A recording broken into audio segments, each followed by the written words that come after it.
Alright y'all, so it's a little cooler out here. So I've also got my head a little cleared because it started getting really hot. As you know, Florida. Like I said, I'm gonna basically today all I want to do is pull the front dress off. Maybe not the timing cover, but at least the alternator, the bracket, the water pump. And that might be it for today. Like I said, I already got all the wires for the alternator taken apart. I gotta move this clamp out because this is actually a heater hose. This is supposed to go to the back, but my heater core leaks. So it's been bypassed. So if your heater core leaks and you don't want to rip apart your dash, just take one of the hoses and just loop it around to the inlet on this side. It'll circulate around. But yeah. So I'm gonna pull the alternator off. I think these are either 14s or 5/8. It's just 2 screws. I gotta pull this screw out for the dipstick. And like I said, I gotta pull this off. I'm still going to see if I can get this fan off this water pump. Hold on, the one's a little dirty. I think that's better. But I'm going to see if I can still pull this off. Pull this pulley off this water pump. There's a hole here. There's a special tool you could buy that gets inserted into these holes and you can crank on it. I don't have it, but I might be able to make something of it. Just with like a pry bar and probably a couple bolts or something like that, and just put them in these holes, and I'll do something like that. If not, no big deal. I can still get the water pump off. It's just I might convert this truck to an electric fan, and any if I could pull this fan off, then I'll make it a lot easier. Anyway, let me pull the stop bracket off before, and I'll figure that out. This pipe right here is held in by this bolt right here, and there's also an O-ring in there, so be careful not to tear this O-ring. Although, since you're pulling the pipe off, it might be smart to change that O-ring. I got an O-ring kit somewhere, so I'll probably just change it. So I'll see y'all in a bit. Let me get this bracket off of here. Alrighty, so I got the bracket off. One good thing is to do with these bigger items to keep track of your bolts. It's just put them back where they came out from. Like underneath this one, there's another bolt underneath it. See? So yeah, just put the bolts back where they came from. On this bracket, it's kind of easy to tell where the bolts come from because they're different lengths, and you can see how thick where the metal is, and it'll kind of correspond to the bolts perfectly. Like over here, the boss is pretty long, so the bolt itself is pretty long. So that's how to tell. I got the AC compressor bolts with the AC compressor. Though now that I know, yeah, it should be safe where it is. This bolt's for the dipstick. All these right here are all 14mm bolts, or 9/16 if you want. This one over here is a 13 or a 1/2 inch. Same thing with the 2 bolts over here. This one's actually a bolt with a nut, so you want to put a wrench on the back of it too. But other than that, it's pretty self-explanatory. They might be a little tight because they're steel bolts going to the aluminum case, and they're actually torqued down pretty good because these holds the whole top front dress onto the engine. And after you get that bracket off, you have access to the bypass hose, which looks like we'll have to place it. It looks kind of scary. The neck for the thermostat, which I'm going to clean out because it's kind of nasty on the inside. This gets replaced. I got a new one of these for the intake. I'm probably going to buy new water temp sensors, because this wire right here is technically the wire for the dash, and I cut the it's a one wire sensor, and I don't have a one wire sensor here. This sensor is actually supposed to be over here, but because this is a motor from a '99 Dakota, I guess they measure the gauge on the dash must go directly into the ECU, and this one doesn't. So I'm gonna have to get a new one wire sensor with the pigtail, and then of course get a new 2-wire sensor right here. And this is what the ECU monitors for fuel air, and this one is just a readout on the dash. So I'm gonna get 2 new sensors and a new pigtail. That way I get the one on the dash working. The intake I got has spots for both sides, so yeah. Theoretically, if you were to save this intake, you could just drill it out. But it's right here, the spot where it's supposed to go. Just drill it out and tap it. But yeah. Next thing I'm gonna do is pull this off, and I'm gonna start pulling the water pump off. I was thinking that since I want to convert this to an E-fan, or I want to convert to an E-fan later, I'm just going to leave the fan attached. Then when I convert to an E-fan, I'll just replace the water pump. It'd be good preventative maintenance anyway. So there you got a bolt here, 2 bolts on the bottom, I believe, and of course 2 on the side and 1 at the top. So, and I believe they're also 14 millimeters or 9/16. So that's how you do that. And I'm just leaving this bypass hose attached because I don't want to mess with that O-ring. It's not leaking. I don't want it to leak. So hopefully doing like this will prevent that from leaking. But yeah, like I said, when you got the bracket off, you have access to this hose. Might as well change this hose, because when I had this hose burst one time, and you see what I have to do to get to what I have to go through to get to it. So might as well change it while it's here. Anyway, let me get this water pump off, and I'll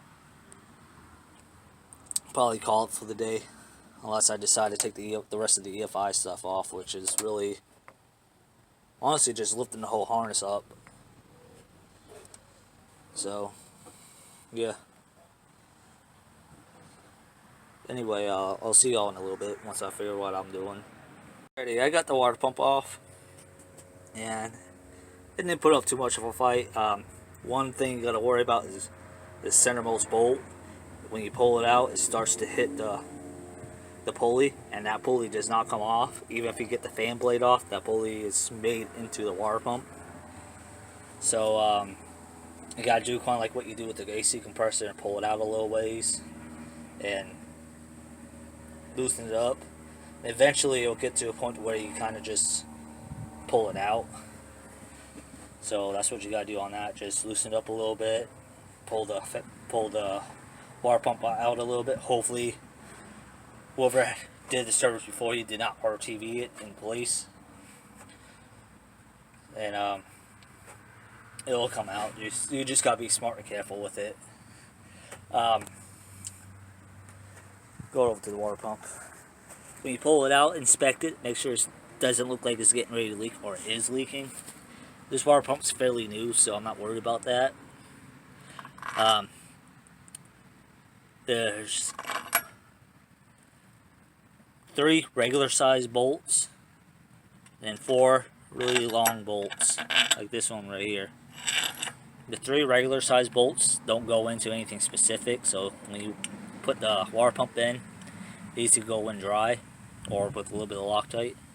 But as far as I know, these longer bolts, they go into a water jacket, so these may require some sealer. That's what all this crusty stuff is. I think it's all sealer. So when you reinstall this water pump, you want to clean these bolts off real good and probably put a little bit of sealer on them. Because I didn't get much on the top bolts, but when I pulled these lower bolts off, water came out. So that is something to watch out for. And the whole reason why I got to pull the water pump off is because I got to get to the timing cover. Because I got to pull the timing cover off. Because, like I said, I'm putting a new camshaft in here and timing set. So even if you guys are not upgrading your engine and you're just doing the timing chain replacement, this part will still be valuable. So next things first will be to pull this pulley off, then pull the harmonic balancer off, but I don't think I'm going to get to that today.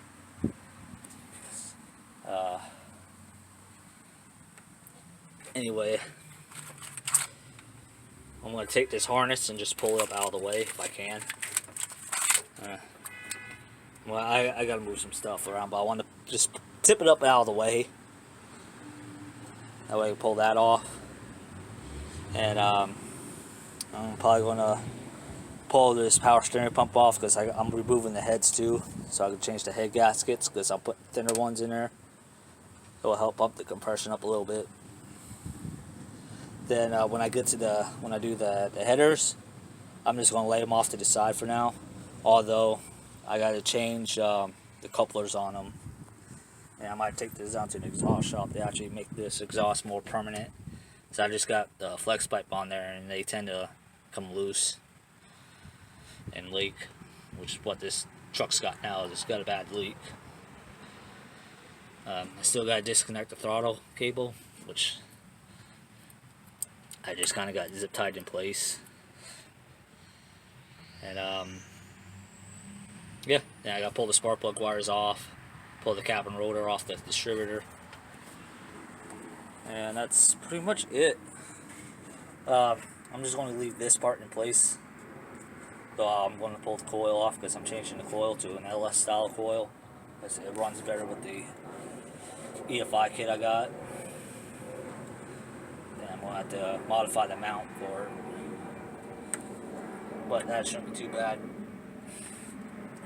And yeah. So let me figure out exactly what I'm going to do. Like I said, I'm going to pull the power steering pump off, which is just a couple more 14mm bolts. I'm just going to drop down here somewhere. So yeah, let me get on rolling, and I'll catch y'all back in a minute. Alrighty, so I don't have a 1/2-inch impact. The adapter I bought for my little 20 volt broke because it's not impact rated. I was using it for an impact, so but since I'm changing this harmonic balancer anyway because it's dry rotted, I just locked it down with a pair of vice grips and I used the breaker bar and I got it loosened. So yeah, so I'm just going to keep taking that out. Then I'll have to put a puller on it to pull it off. So I need to pull the harmonic balancer out to get into the timing cover. So let me finish doing that, and I'll probably go and call it for tonight for that. I'll finish pulling the intake and everything off tomorrow. It's getting hot again. I'm sweating all over my phone. Okay, so I got the harmonic bolt.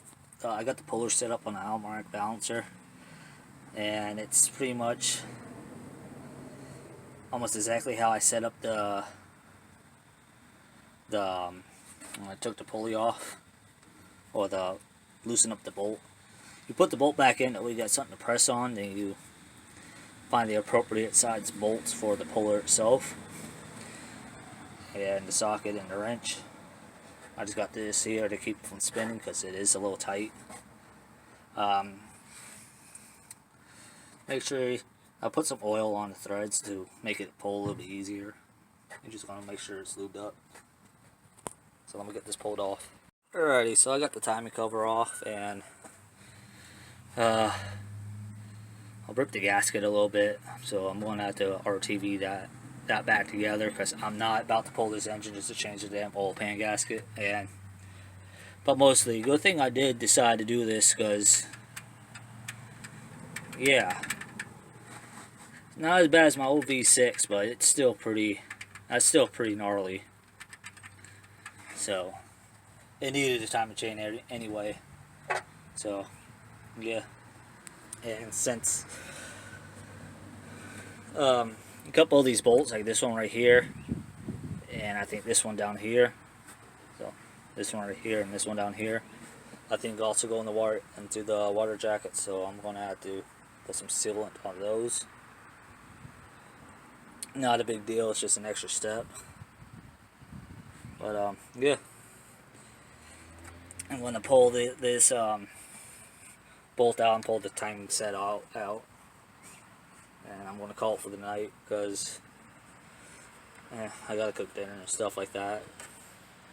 Anyway, so got that all out. I got a new gasket and seal for the cover. I'm gonna clean it up and everything. So I'm gonna end the video off here. Y'all know what to do. Like, comment, subscribe, and follow me on Twitter. And don't forget to tip your waitress.